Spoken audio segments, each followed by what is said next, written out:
Dayton inventors are responsible for a wide range of ideas that have literally changed the world and made it a better place to live. And these ideas have created hundreds of thousands of jobs. At one time, Dayton was known as a city of 1,000 factories.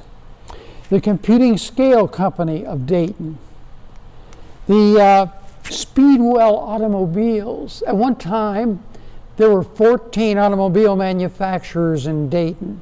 Another automaker was Stoddard Dayton, and they made the vehicle that became the first pace car used in the Indianapolis 500. The Davis Sewing Machine Company was purchased by Huffman Manufacturing, and for many, many years, Huffy bikes were made in Dayton, Ohio. The Barney and Smith Car Company, at one time Dayton's largest employer. In 1913, a terrible event happened. The 1913 flood. 14 feet of water went through the Barney and Smith Car Company, picked up some of the fine lumber that was used to build beautiful railroad cars, and carried it as far south as New Orleans. It went down the Great Miami River, the Ohio River, and the Mississippi River, and they found lumber from the Barney and Smith Car Company in the Gulf of Mexico. And that was the beginning of the end for Barney and Smith Car Company. Platt Iron Works, NCR Corporation. At one time, National Cash Register employed over 22,000 people. James Ritty's invention of the cash register led to NCR. Charles Kettering's invention of the self-starter led to Delco Corporation. Thomas Migley's invention of leaded gas led to, no pun intended, the Ethel Corporation. And the Wright brothers' invention of the airplane, well, that led to just about everything else. In 1900, there were more patents issued per capita in Dayton than any other city in America, and Dayton is still in the top 25% of the major metropolitan areas in patents issued annually. So what makes an inventor? Inventors are curious people. They ask lots of questions, and they're determined to find the answer, and they keep seeking until that answer is found. And they have an open mind. They realize that there's always more than one solution to any given problems. And inventors are problem solvers. As Charles Kettering said, a problem well stated is a problem half solved. And Kettering never tried to solve a problem before he understood what it was. It reminds me of a man who tried to solve a problem that he didn't understand. I like to tell this story about a racehorse owner who called his jockey in after a race one day and said, "You threw the race. I know you threw the race. I was in my box seat, had binoculars on, and you were coming down the final stretch. And it was like the Almighty himself reached down and separated those two horses in front of you, leaving a wide open gap for you to ride through. Did you ride through? Nope. You held back, you threw the race." Finally, they kept going back and forth and back and forth. Finally, the little jockey looks up and said, "Sir, have you ever tried to ride a horse through a hole that was moving faster than your horse?" The racehorse owner didn't understand the problem, unlike Kettering. Now, when you ask a Daytonian who they think of Dayton, inventors, the first to come to mind are the Wright brothers and the airplane. Now, in 1900, they took a kite to Kitty Hawk, North Carolina, to experiment with something they called wing warping. Now, they want to ride this kite. And to do that, they're going to need a lot more wind that's available in Dayton, Ohio. They checked with the Weather Bureau, and the Weather Bureau said, Kitty Hawk, North Carolina has winds of 15 to 25 miles an hour. And that's why it says first in flight in North Carolina license plates. Dayton, of course, is birthplace of aviation. Kitty Hawk also had sand that provided a smooth takeoff and a smooth landing, and was isolated. They didn't have the patent yet, and they didn't want people stealing their ideas. Well, some of you from Dayton may realize that there's a bit of a rivalry between Dayton and Kitty Hawk. Kitty Hawk, first in flight on their license, Dayton, birthplace of aviation. Neil Armstrong was in Dayton he was in Dayton in 2003, the 100th anniversary of the first flight. And somebody asked him, Mr. Armstrong, what is the difference between Dayton and Kitty Hawk? And this is what Neil Armstrong said. He said, Dayton provided the intellect, and North Carolina provided the wind. But, of course, they couldn't have got off the ground without the wind, so we have to tip our hats to North Carolina. They finally got a glider gliding beautifully over the sand dunes at Kitty Hawk in 1902, and now all they had to do was add an engine to turn a glider into an airplane. Well, they tried to buy an automobile engine, but none of the automakers would make an engine that weighed less than 200 pounds, but capable of lifting and keeping an airplane in the air. So the Wright brothers, along with their chief bicycle mechanic, Charlie Taylor, they designed and built their own engine. Then the Wright brothers decided to apply for a patent. Well, they sent away to the patent office, but they made a mistake. They didn't use the expertise of a patent attorney. Well, the patent office sent back a letter and said, your drawings are inadequate, your verbiage is vague, and this flying machine would be inoperative. Well, on December 17th, 1903, with Orville Wright behind the controls, this inoperative machine flew 112 feet in 12 seconds at a speed of about 7 miles an hour and a height of about 10 feet. Man finally flew the first controlled, self-operated airplane. They finally got the patent they were looking for in 1906. James Ritty. James Ritty owned a bar. He owned a bar/restaurant at 123 South Jefferson Street in Dayton. It's called the Pony House. And a lot of famous people visited the Pony House.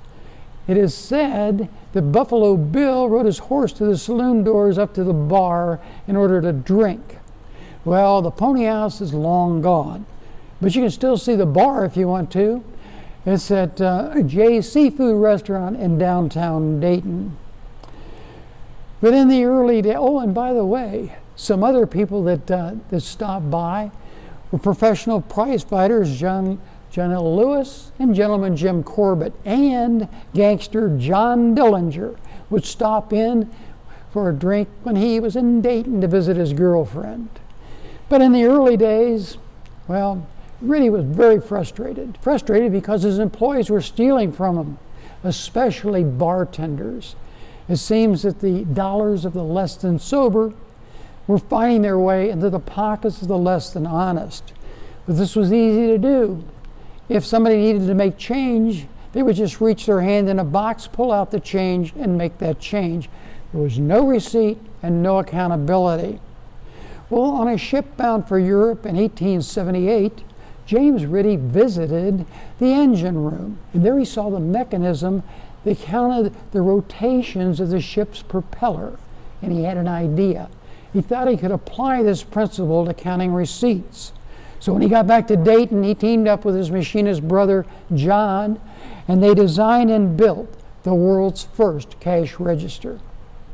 But it didn't catch on until it found its way into the hands of this man, John H. Patterson, the founder of NCR Corporation. And under Patterson's leadership, the cash register became a tremendous invention. Now, at NCR, at the time, the general manager was a man by the name of Edward Deeds.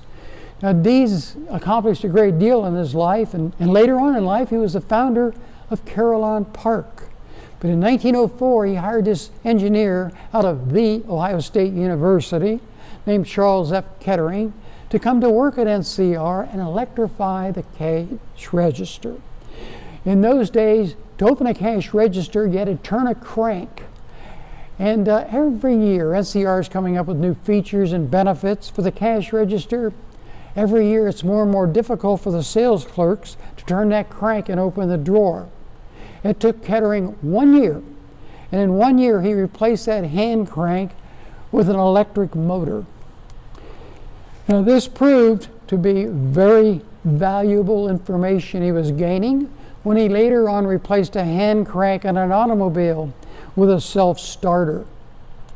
Now, in 1908, Deeds went to Kettering and said, there is a river of gold flowing through here. Let's dam it up and send some of it our way. He's talking about the commercial possibilities of the automobile. Well, Kettering decided to get his feet wet, and he took almost all the money he had in the bank, $1,500, and he invested in lathe and milling equipment. Deeds matched the $1,500 and threw in a barn behind his house where they could work. Now, in mild irony, this barn was built to house horses and buggies, the mode of transportation that the two gentlemen were trying to replace. And it was in this barn that later on they would start a company. They called it the Dayton Engineering Laboratories Company, which they later shortened to Delco. Well, in 1909, you started a car by turning a crank. That's pretty dangerous. First of all, you're standing in front of the car. But secondly, the crank would sometimes snap backwards because of the engine's compression, breaking the driver's arm. In fact, that year, in the Cadillac plant, 6 employees broke their arm in the factory. Henry Leland, the president of Cadillac, wondered, well, how many customers are breaking their arms on the road? Well, he had had success with these 2 men with the ignition system, so asked them if they could replace that hand crank with a self-starter. So Deeds and Kettering and some other engineers from NCR, they called themselves the Barn Gang, they came up with a self-starter for the automobile. And in 1912, Cadillac ordered 8,000 units for their 1912 Cadillacs. Now, in 1915, Deeds and Kettering sold Delco to United Motors, which became General Motors. Now, the vice president of General Motors was a man by the name of Alfred P. Sloan. And Sloan appreciated Kettering's talents and asked him to come to work for him. Well, Kettering said, I'll do it on 3 conditions. 1, I have no responsibility. 2, I have no authority. And 3, I'll never be questioned about any amount of money I spend. Sloan agreed. And then Kettering said also he didn't want to move to Detroit, so for many years, Dayton was headquarters to automotive research and development. Kettering stayed at GM for 27 years, and after he retired, he teamed up with his old boss, Alfred P. Sloan. They started the Sloan Kettering Cancer Research Institute in Manhattan.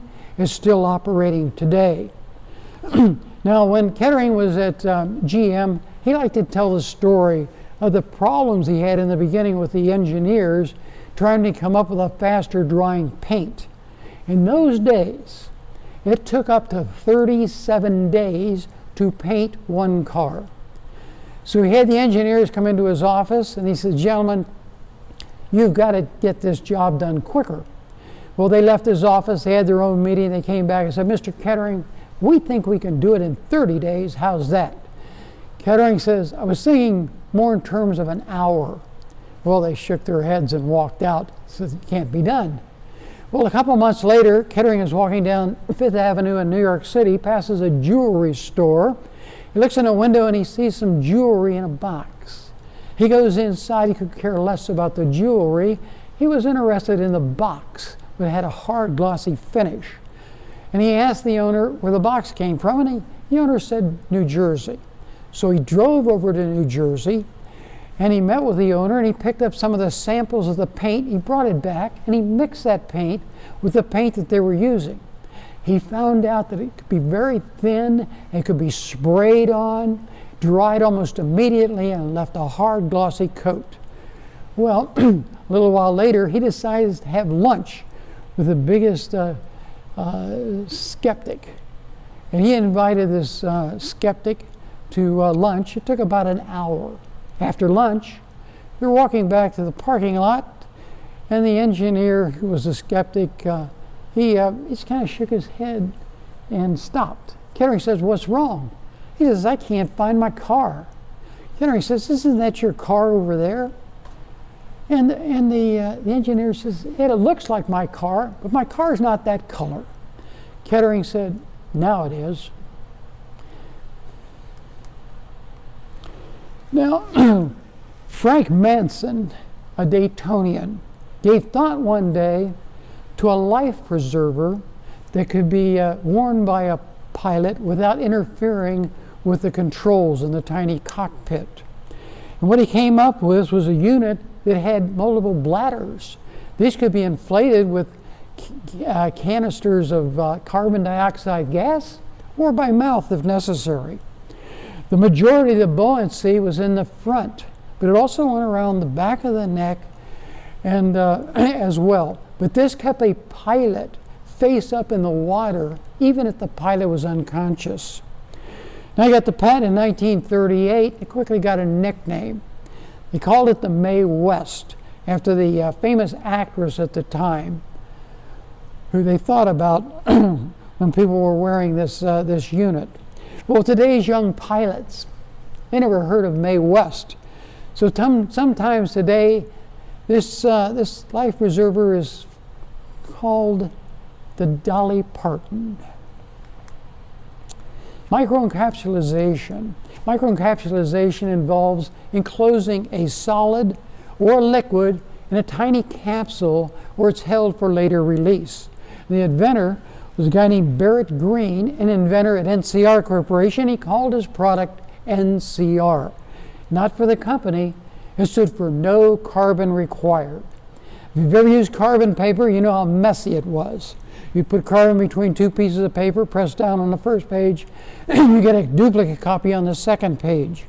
Well, with microencapsulation, if you type or press hard on the first page, these tiny capsules will break, and a colorless liquid would flow out, and that would create a duplicate copy on the second page. He got the patent in 1955. Other applications followed. For example, you might remember Scratch and Sniff. An advertiser would send out a sheet or a magazine and ask the person to scratch off a portion of the magazine, and they would smell an aroma. It could be perfume, it could be cologne, whatever. Other applications include baking mixes and detergents and the once popular mood ring. But they also had a harder capsule that would not release the fluid all at once. And this created time-release medicine. But the first company to use Scratch and Sniff was the Dayton Power and Light Company. It sent out cards to its customers. And they asked them to scratch off a portion of this card, and when they did, they smelled what smelled like a gas leak.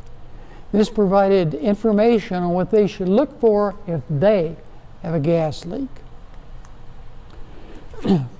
Now, Levitt Custer, who was born in Dayton, graduated from MIT in 1913, and soon after World War I, he saw a need to come up with a vehicle to help the veterans get around who could not do so otherwise.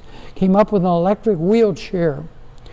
The wheelchair was operated on batteries, which could be recharged. Had a unique transmission system. You could push that handle forward, it would go forward, back it would go back, right or left, small turning radius. It was adapted for the New York World's Fair in 1938. But the first group to use this were the veterans staying at the VA Center in West Dayton. They could ride this vehicle downtown Dayton, but unfortunately, many times halfway back it would run out of charge. So Custer came up with a gasoline version.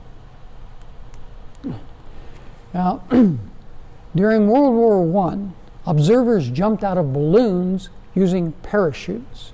But the parachute was considered too bulky for the tiny cockpits.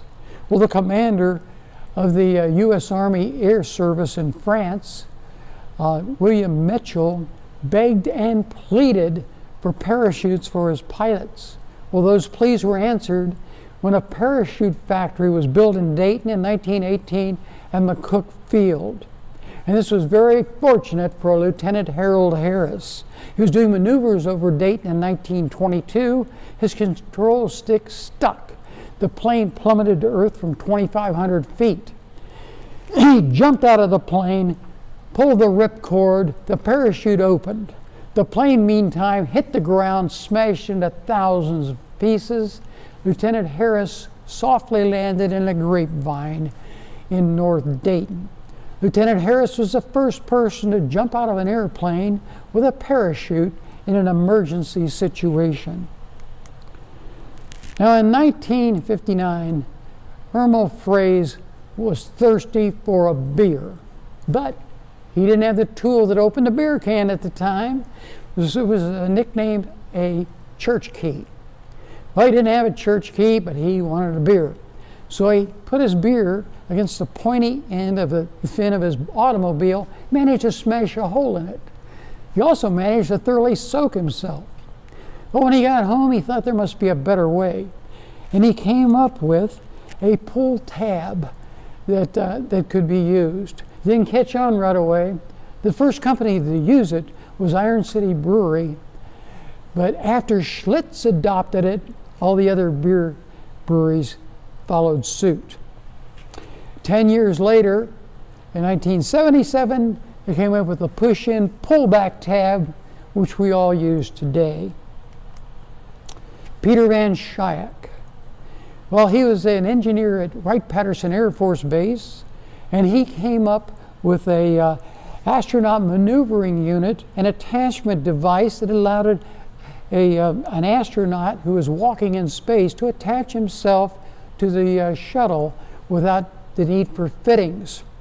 By the way, the first American to spacewalk was Ed White, who trained at Wright-Patterson Air Force Base while he was living in Oakwood, Ohio. He vacated Gemini 4 in 1965.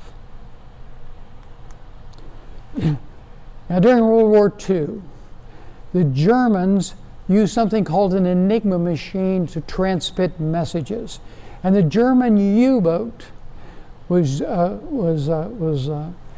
responsible for killing at least 1/5 of all of the Allied seamen at sea. It was important, very important, to intercept these messages that were being transmitted.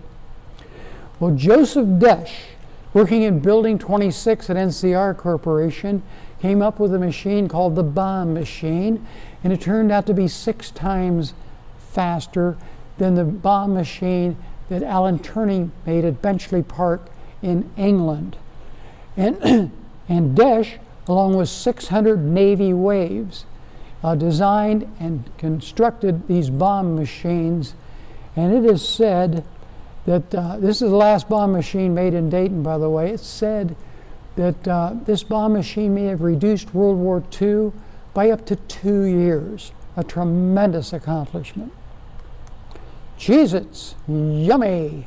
Cheez-Its were introduced in Dayton in 1921, the Green and Green Company, at the corner of Cincinnati and Concord Street in Dayton.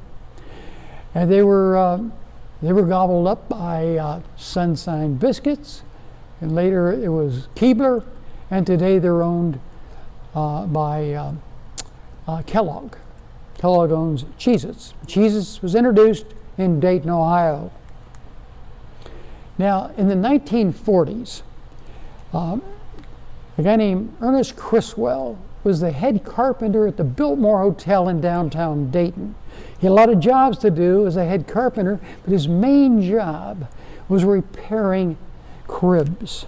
The cribs he thought broke because of the difficulty in setting them up and putting them away. He thought there's just some easier way to do that. And so he actually cut in half the headboard and the footboard and hinged the two together to a width of no more than 6 inches wide. This caught on not only at the Biltmore Hotel in Dayton, but in hotels all across America and in homes as well. The collapsible baby crib was born in Dayton. Now, in 1911, Thomas Migley came to work at NCR in the inventions department. In 1916, he teamed up with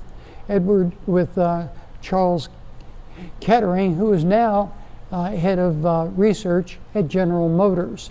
In 1926, a factory was built in Moraine, Ohio, that produced a product that kept food frigid cold without using any ice. And that product was called Frigid Air.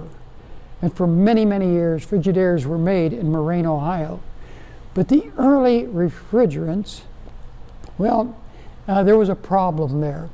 They used a combination of methyl chloride, ammonia, and sulfur dioxide. This was poisonous, and it also created.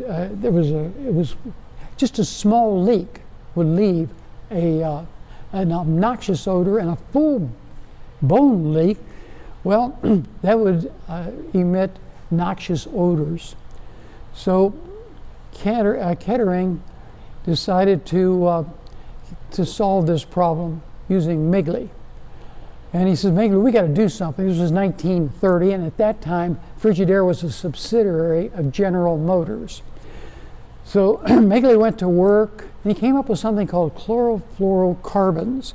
The name was later changed to Freon, but he had to convince the American Chemical Society that it was safe and not flammable.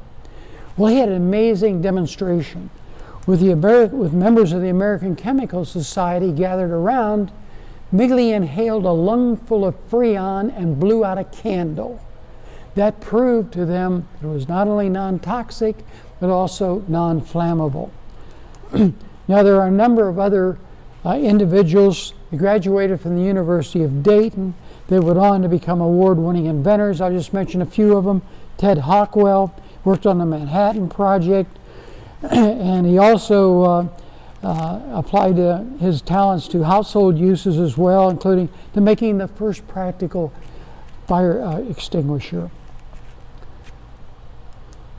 Carl Crane graduated from UD in 1924, and he co-authored Blind Flight, the first of his kind book. John B. Alexander, a longtime chemist and vice president with Southwestern Portland Company, developed concrete for the Hoover Dam. And Charles J. Peterson discovered methods for synthesizing crown ethers today used in many applications, including removing mercury from drinking water. Joseph D. Park at DuPont created non-stiff Teflon.